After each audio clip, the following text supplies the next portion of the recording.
జగన్ మోహన్ రెడ్డికి షాక్ ఇచ్చిన పవన్ కళ్యాణ్. వైసీపీ నాయకుడు, పిఠాపురం మాజీ ఎమ్మెల్యే పెండెం దొరబాబు జనసేన పార్టీలో చేరుతున్నాడు. రేపు మార్చి 14వ తారీఖున ఆవిర్భావ దినోత్సవం రోజు చేరుతున్నాడు. ఇది జగన్మోహన్ రెడ్డికి, తూర్పుగోదావరి జిల్లాలో వైసీపీ నాయకులకి తీరని షాక్. అది మామూలు విషయం కాదండి. అది పెండెం దొరబాబు చేరికతో చాలా లెక్కలు తారుమారవుతాయి. ఆ విషయం జగన్మోహన్ రెడ్డికి తెలుసు, ప్రత్యర్థులు ఎవరుంటే వాళ్ళకు కూడా తెలుసు ఏంటనేది. ఈ రకంగా వైసీపీ నాయకులు ఒక్కొక్కరు జనసేన పార్టీలో చేరుతున్నారు కనుకే మొన్న మనం చూసాం, ఒంగోలులో 22 మంది డిప్యూటీ మేయర్తో సహా 22 మంది కార్పొరేటర్లు జనసేనలో చేరారు. అట్లాగే తిరుపతి కార్పొరేటర్లు జనసేనలో చేరారు. ఆల్రెడీ కిలార్ రోషయ్య గారు కావచ్చు, సామినేని ఉదయభాను కావచ్చు, తర్వాత బాలినేని శ్రీనివాసరెడ్డి కావచ్చు, ఇలా చాలామంది వైసీపీ నాయకులు చేరుతుండేసరికి జగన్మోహన్ రెడ్డికి ఒక రకమైన ఆందోళన మొదలైంది.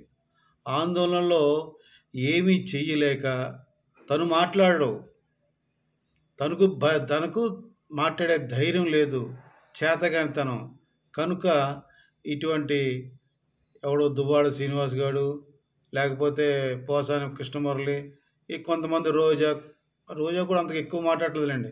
వీటిని ఎదలతోటి మాట్లాడించి పేటీఎం బ్యాచ్ చేత సోషల్ మీడియా పోస్ట్ పెట్టించి పవన్ కళ్యాణ్ గారిని మళ్ళా తిట్టించాలని చూస్తున్నాడు జగన్మోహన్ రెడ్డి. ఎందుకంటే కారణం, పార్టీ నుంచి ఒక్కొక్కరు నాయకులు, కార్యకర్తలు బయటికి పోతున్నారు.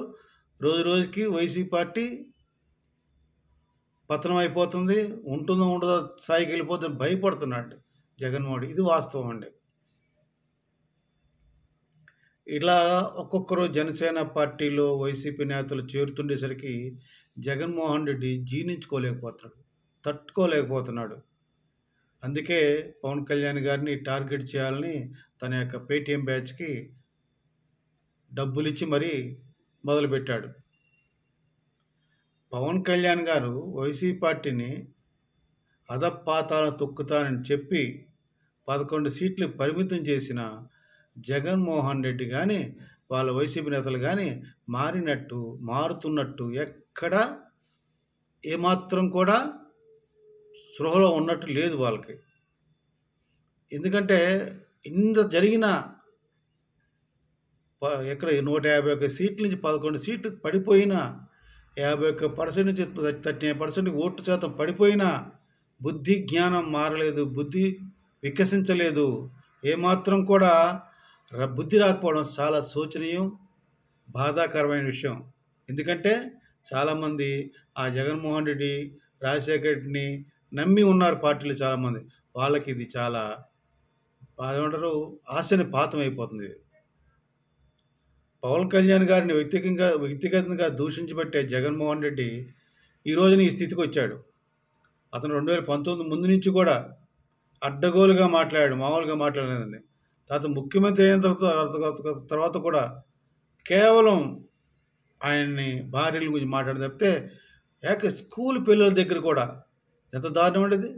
స్కూల్ పిల్లలకి ఏం చేశారని వాళ్ళని, స్కూల్ పిల్లల ముందు వాళ్ళకి ఎంత సభ్యత సంస్కారం మాట్లాడాలి, స్కూల్ పిల్లలకి భవిష్యత్తు గురించి అది మానేసి కేవలం పవన్ కళ్యాణ్ ఎట్లా ఈ సంస్కారం, ఈ పవన్ కళ్యాణ్ ఏం నేర్చుకుంటారు మీరు, ఆ భవిష్యత్తు ఏంటి, ఇలా మాట్లాడాడు.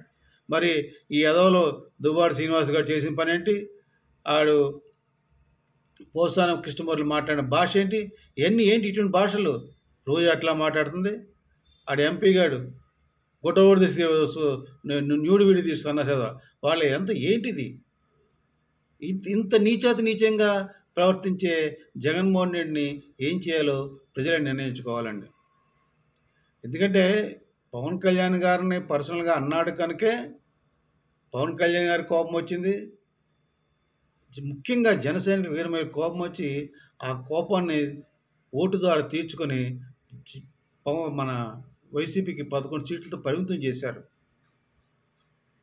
ఇప్పటికైనా జగన్మోహన్ రెడ్డి మార్పు చెందకపోతే ఆ బూతులు ఏదో తిట్టిచ్చేస్తే పవన్ కళ్యాణ్ తక్కువ అయిపోతాడు, అతను పర్సనల్గా హననం చేద్దాం అనుకుంటే అది కాని పని.